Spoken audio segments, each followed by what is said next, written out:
সরকারের উপরে আন্তর্জাতিক চাপ একদিনের মধ্যে কয়েক ঘন্টার মধ্যে এত বেশি বেড়েছে যে সরকার সেগুলো থেকে নিজেদেরকে এক ধরনের রক্ষা করতে চাইছে।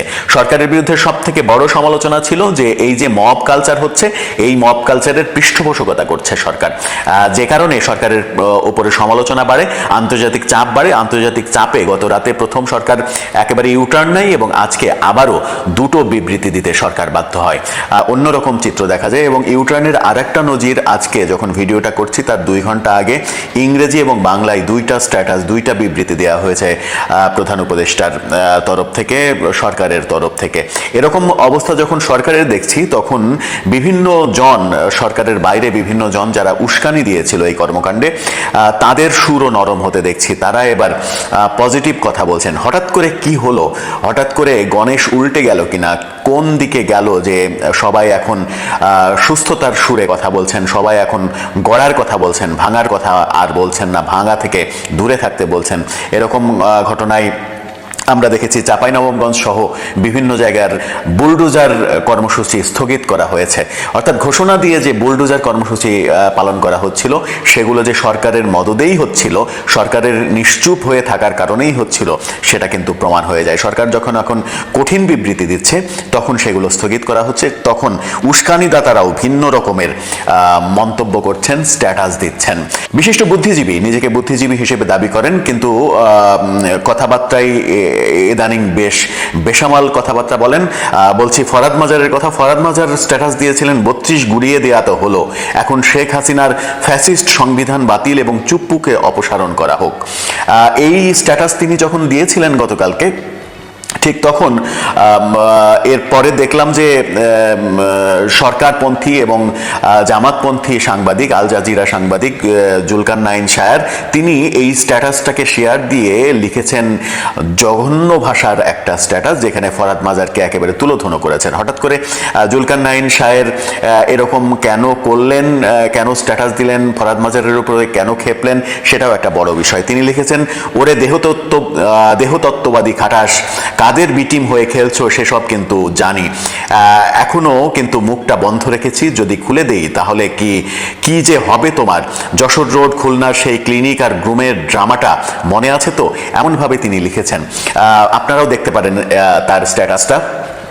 তিনি এরকম স্ট্যাটাস দিয়েছেন। হঠাৎ করে জুলকারনাইন শায়ের এরকম স্ট্যাটাস দিলেন কেন, এই প্রশ্ন যখন আসছে তখন আমরা দেখছি যে চাঁপাইনবাবগঞ্জে বুলডোজার কর্মসূচি স্থগিত করা হয়েছে। ফ্রান্স থেকে যে ইউটিউবার 32 গুড়িয়ে দেওয়ার কথা বলেছিলেন, বুলডোজার নিয়ে যাওয়ার কথা বলেছিলেন, জয় বাংলা করে দেওয়ার কথা বলেছিলেন, শাওনের বাড়িতে আক্রমণের কথা বলেছিলেন, সেই ইউটিউবার হঠাৎ করেই এবার ভিডিও ছাড়লেন, একটা কয়েক সেকেন্ডের একটা ভিডিও ছাড়লেন। সেখানে তিনি বললেন, যারা ভাঙাভাঙি করবে তাদের প্রতিরোধ করুন, ভাঙাভাঙি বন্ধ করুন, ভাঙাভাঙির আর দরকার নেই, অনেক হয়েছে, এরকম স্ট্যাটাস বার্তা তিনি দিলেন। আর এক ইউটিউবার আমেরিকায় বসে থেকে, যিনি নানা রকমের প্রোপাগান্ডা ছড়াচ্ছিলেন, তিনি লিখলেন, এবার দেশবাসীকে থামতে হবে, দেশবাসীকে থামতে বললেন তিনি। এক ওয়াজি, যিনি ওয়াজ করে বেড়ান, ইদানিং তার ওয়াজে সরাসরি একটি রাজনৈতিক দলের পক্ষে ভোট চাওয়ার ঘটনাতে তিনি প্রচণ্ড সমালোচিত হয়েছেন। সেই ওয়াজি তিনি স্ট্যাটাস দিলেন, এখানেই থেমে যাওয়া উচিত, এমনটা বললেন। অর্থাৎ এর আগে যে উস্কানি দিচ্ছিলেন সেই উস্কানি থেকে ভিন্ন রকম স্ট্যাটাস দিলেন। ডক্টর ইউনূস বললেন, হাসিনা বা আওয়ামী লীগের কারো সম্পত্তিতে হামলা না করার আহ্বান জানাচ্ছি। ডক্টর ইউনূস হাসিনা সহ কারো সম্পত্তিতে হামলা না করার আহ্বান যখন জানালেন, তখন চলুন গভর্নমেন্টের যে বিবৃতি, সেই বিবৃতির দিকে একটু চোখ মিলি। তারা 6 তারিখে যে বিবৃতি দিয়েছিল, গতকালকে যে বিবৃতি প্রথম দিয়েছিল, সেই বিবৃতিতে তারা প্রথমে যেটা বলেছিল, সরকার থেকে যেটা বলা হয়েছিল যে ধানমন্ডির 32 নম্বর বাড়িতে ভাঙচুরের ঘটনা অনভিপ্রেত ও অনাকাঙ্ক্ষিত, পলাতক অবস্থায় ভারতে বসে জুলাই অভ্যুত্থানের বিরুদ্ধে শেখ হাসিনার উস্কানিমূলক বক্তব্যের কারণে জনমনে গভীর ক্রোধের সৃষ্টি হয়েছে, যার বহিঃপ্রকাশ ঘটেছে। গত 6 মাসে 32 নম্বর বাড়িটিতে কোনো ধরনের আক্রমণ, ধ্বংসযজ্ঞ হয়নি।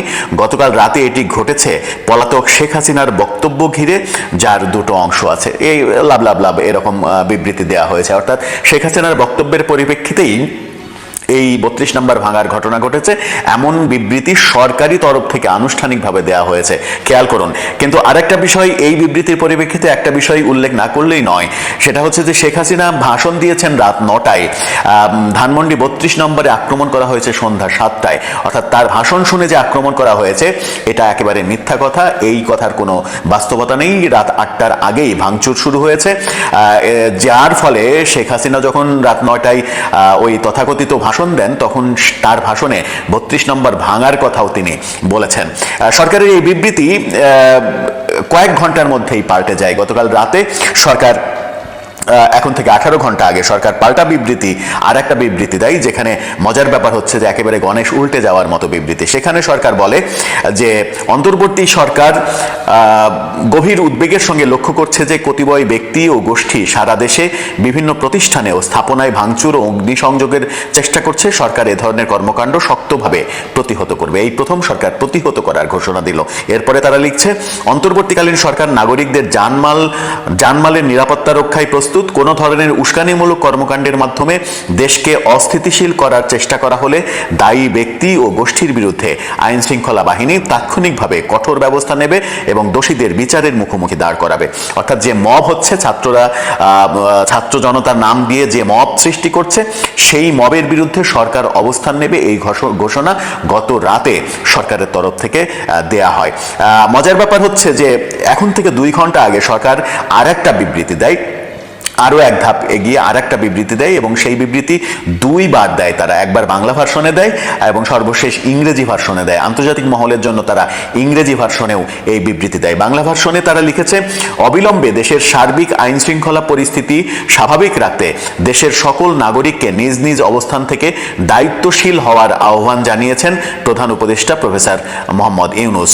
শেখ হাসিনার পরিবারের সম্পত্তি ধ্বংস থেকে বিরত থাকা এবং ফ্যাসিবাদী আওয়ামী লীগের রাজনীতির সঙ্গে যুক্ত ব্যক্তি হওয়ায় কিংবা অন্য কোনো অজুহাতে দেশের কোনো নাগরিকের ওপর আক্রমণ না করার আহ্বান জানিয়েছেন তিনি। অনেক কথা বলেছেন, অর্থাৎ শেখ হাসিনার পরিবার কিংবা শেখ হাসিনা আওয়ামী লীগের কোনো বাড়ি ঘর সম্পত্তিতে আক্রমণ করা এবং আওয়ামী লীগের কোনো কর্মীর প্রতি আক্রমণ করার থেকে বিরত থাকার জন্য আহ্বান জানানো হয়েছে। ঠিক এই বিবৃতিটাই ইংরেজিতে দেওয়া হয়েছে আন্তর্জাতিক মহলের জন্য। সরকার হঠাৎ করে ইউটার্ন নিল কেন? সরকারের সুর বদলে কেন?